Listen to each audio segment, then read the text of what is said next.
Hi guys, it's Dan again. Back after a while between videos, and I'm back on the layout and been working on a lot of ideas, not really putting any into practice as yet, but that's going to start happening tonight. So I'm going to show you what I've done or what I'm going to be doing, and then we'll do it sort of step by step as we go along in the video. Okay, so first of all, one of the things I did the other day was purchase a Falla or Falla, however it's said, start set for the car system with a bus, and I've been playing around with it a little bit, and it's a very good system. In the set, you get some wire, you get some plaster for the road surface, you get a charger kit for the bus. The actual bus itself, it's a quite a nice little unit, and it's got the front fully movable axle, the 3 points at the back here. Sorry about the blurriness. There we go, 3 points at the back here. That's where you plug in the little charger. And they say when it's fully charged, it'll go for about 5 hours, and I wouldn't be at all surprised. That just keeps going, this little thing. It's unbelievable. So that's one of the things that I've done recently. You also get some paint for the road in there as well. I also got some more, some extra wire because I'm going to have a fairly long run. So I'll show you how I've started to set that up. Okay, very basic at the moment, but I thought I'd utilise this area here. A lot of the German layouts, they have the car system up on raised areas, and I thought, yeah, this is a perfect spot to do that. The other thing that works out well is I was thinking about actually putting a mountain or covering some of the track here with some tunnel portals and that there. I have a big problem in the garage here with bugs, and particularly in this area with bugs and mice, which I'm going to try and I'm sorting out as we go along. But what I didn't want to do was actually have a big covered area that I'd have to take a lid off if there was, first of all, a derailment, or second of all, if there was some pests that got inside. So this is kind of the next best thing. When we go down to this level here, when that's all filled in, the train kind of disappears anyway behind that mountain. But it also allowed me to use my double tunnel portals here to make a sort of a bridge, road bridge over, going off into nothing. But I have a plan for that. The backboard's going to be going along here, and there's going to be a little bit of stuff happening behind the scenes where the bus can go out, disappear, turn around, and come back. That's the plan at the moment, and you'll see I've got the two levels there, one for the bridge and one that comes down the side here. Now I'm going to show you with the little bus roughly how this works. First of all, turn him on.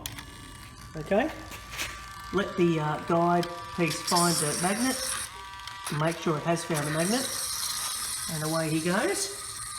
Now this is just stuck down with masking tape at the moment, but it gives you an idea how the little fella gets around.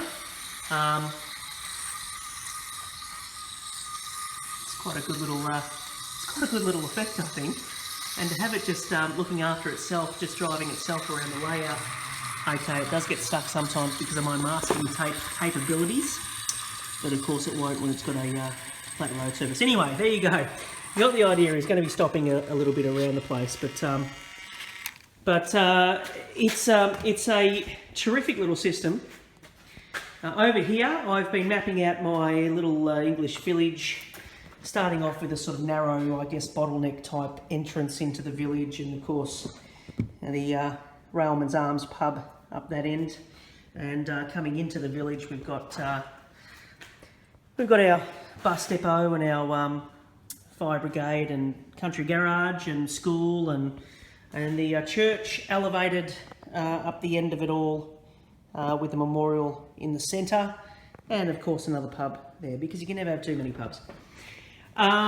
That's very basic at the moment, but you'll get the general idea as I go along. I'm going to put up some backboards now, so I'll show you what they look like when they're finished. Alright, so I've got the start of the backboard up. You can see it's quite high, and that's just so that visually when it's all blue, it's just a bit more appealing for me, and I can put mountain areas up here and that sort of stuff. But also when I'm filming, I won't capture any of the garage, which sort of the background tended to be a bit of a distraction on Grafton Heath videos and things like that. So that's the plan. But it's nice and high. I'll take you in there. All right, so you'll notice that I've got the masking tape areas here. This masking tape here obviously covers the join between the two boards, and these other smaller masking tape squares go over the screws. That's for a couple of reasons. One was a little trick that I learnt when I used to do theatre, when we used to build the sets and everything like that, and we used to, any little imperfections, we used to put masking tape over and paint right over, and you couldn't sort of see it at a distance. But number two, when I took apart Grafton Heath and I didn't have masking tape on the screws and I had paint and plaster and everything just put straight over the screws, it was a nightmare taking them all out, and I ended up having to get rid of a lot of screws that I probably otherwise could have used. So what I'm doing here is, because I don't pretend to imagine that I'm going to keep this sort of layout forever. Obviously we always sort of evolving with the layouts that we do, so I imagine I'll have this one for a few years and then you know, start something fresh. So when I do that, I want to be able to take the masking tape off and take the screws out and reuse the screws. There's no point getting new screws every time if I don't have to. So it will come apart very easily. I'll also be doing the same thing with all of the screws along the baseboard, rather than plastering over and that sort of thing. I'll put a little bit of masking tape and then I can plaster over, or I can put grass scatter over, or whatever the case may be, and I can always pull them up easily enough later on. So here I have the hole which I've cut, which will have a stone double portal. Sorry, I'm just going to do a stone double portal up against the wall, and leading out. You'll see a bit of a, the plan is to see a little bit of a curved back seam going off over here. The bus or whatever vehicle will turn around behind the scenes and come back in. And so stone portal up against the back, and then you'll have the road bridge as well. So that's the plan there. With this section here where I'm going to have a crossing, I'm going to have the portal there so that I can, do certain things like have a truck coming out ready to cross the road, or have a truck or vehicle sort of having just crossed the road, and you know, it just has a little bit of depth, so that'll be back from the wall a little bit as well. So that's what I've done so far. The drill battery's let me down. It is flat as a tack. So, or in other terms, flat as a shite carter's hat. So it's done, which means I'm done, and I'm going to get back into this over the next couple of days, get the backboard finished, get everything kind of cleaned up and ready to go, because it's not going to be long after that I can start doing some scenery work and some plaster work and filling in all this area here, and putting a little bit of a mountain area back there, and that factory's going, and I'm going to have a mountain area back there. So I'm going to get back into greenery like I did with Grafton Heath. Had plenty of sort of high areas, and all this area along here is for the car system. And I'll explain more about the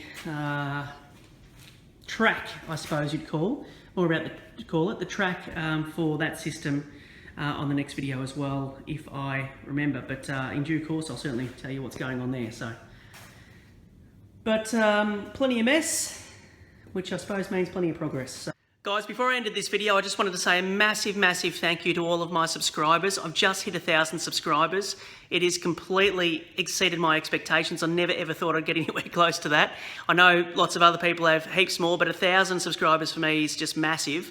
So thank you very much for everyone who's jumped on board and who enjoys the videos and likes the videos and comments. It's fantastic. So thanks once again, and as always, any comments, any questions, please ask away, and hopefully you're getting something out of these videos. So thanks once again, and I will catch you all very soon. Cheers.